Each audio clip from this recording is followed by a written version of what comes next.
Today we're in New York at the offices of the global cybersecurity company Fortinet. Up until now, the approach to cybercrime has been to buy specific pieces of software to solve individual problems, siloed thinking. Well, according to my guest today, what's needed is a fabric-based approach which protects organizations across the entire threat lifecycle. And the stakes are high. The World Economic Forum estimates that cybercrime costs us $3 trillion a year. That's where Fortinet comes in. Welcome to the Business Debate. Hi, thanks for having me today. Now, you have this fabric-based approach to cybersecurity, which is different from what most providers are doing. What is it? You're right, it is a different approach, a fundamentally different approach. The fabric is both a strategy and a technology. From a strategy perspective, what it allows you to do is greatly increase the efficiency of your security posture and simultaneously decreasing the complexity it takes in order to operate that. So that's the strategy part of this fabric. What it means from a technology perspective is that if you have components that are in the cloud, in a data center, or even in your local IT closet, you can get those different products to work together as a team. It integrates the different technologies and allows them to communicate with each other so that the sum of the parts is greater than the individual. Now, the expansion of the digital economy means there are now so many users and devices and domains and apps, and how can they all be protected and integrated? I think you probably heard that the number of IoT devices will far exceed the population of the Earth within a very short amount of time. So what's happened is we call it the surface area. The places where your network can be attacked has grown significantly over time. It's almost like a balloon. The larger a balloon gets, the more surface area it has, not only on the outside, which an adversary can attack, but the inside as well. So what you want to make sure you can do is you have visibility across all those surface areas so you can then mitigate the vulnerabilities and threats across all of them. And what is the scale of the problem here? Because we have had some very high profile and hugely damaging breaches, haven't we? Sure, the scale ranges from individualists who seek to gain some type of economic gain, theft, criminals, all the way up to nation states that seek to impose their national will against friendly countries. And there's lots of things in between. So in terms of the threat, it's more severe and more diverse as ever. And so therefore our strategies and our technologies also need to be more diverse and strategic than ever. And you say that your clients struggle with two things, the IoT and the cloud. Now, why is that, and what do you advise them? Yeah, from the IoT perspective, we're left with an unfortunate bad choice.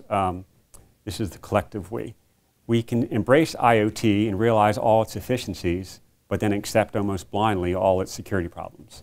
Or we can prohibit IoT and be more secure, but not realize its efficiencies. Both of those are bad choices.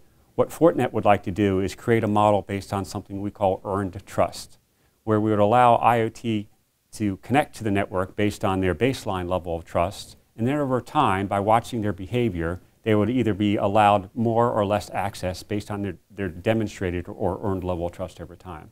So Fortinet, again, has a strategy to address this massive new invasion of important technologies called IoT. You can't ignore the cloud from an efficiency perspective. Who wouldn't want to have massive amounts of increased storage or compute power available on demand?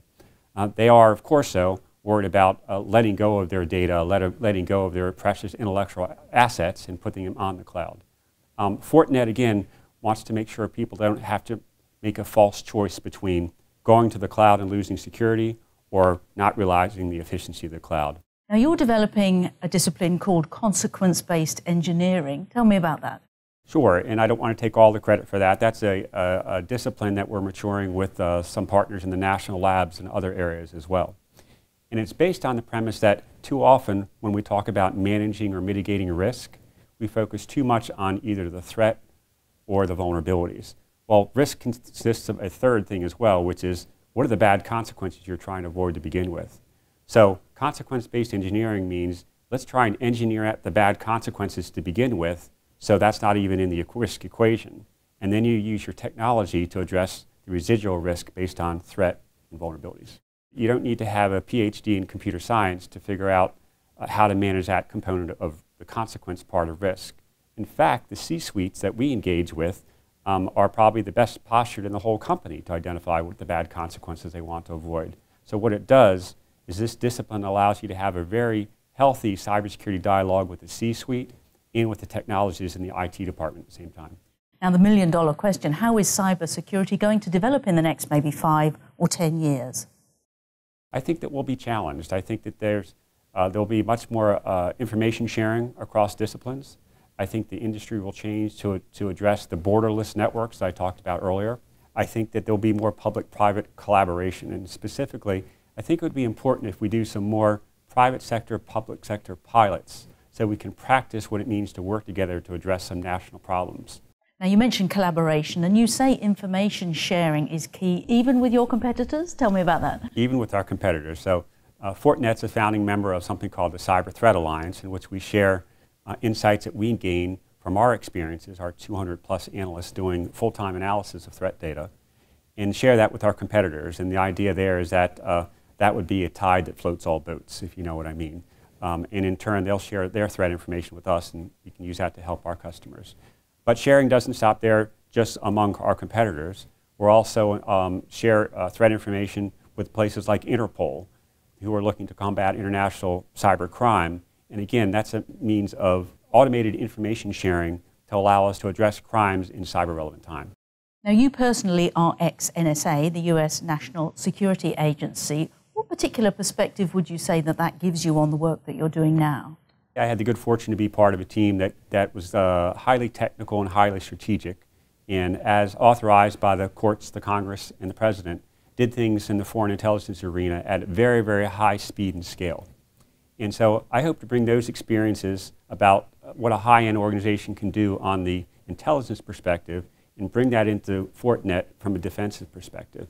In addition to that, I don't know if you know this, but NSA also is responsible for the security of the United States' most sensitive classified information systems. So that's another perspective I can help bring into Fortinet. What are the techniques that we used inside NSA to protect our classified systems, and help apply some of those techniques to help protect our other systems of our customers and our critical infrastructures. Now, you tell your clients that not all risks can be prevented, that some threats will get through, but what should they do then? It's still a truism that time is money, and cybersecurity breaches are effectively cybersecurity time vampires. So what do you need to do for the inevitable times you will be breached? You need to do segmentation. So segmentation is Fortinet's core competency. We've been building secure firewalls for a number of years, and these different firewalls allow you to segment off your breaches so you can constrain and containerize the risks so it doesn't spread to other parts of the company. Well, Phil, thank you very much. My pleasure. Thanks for having me.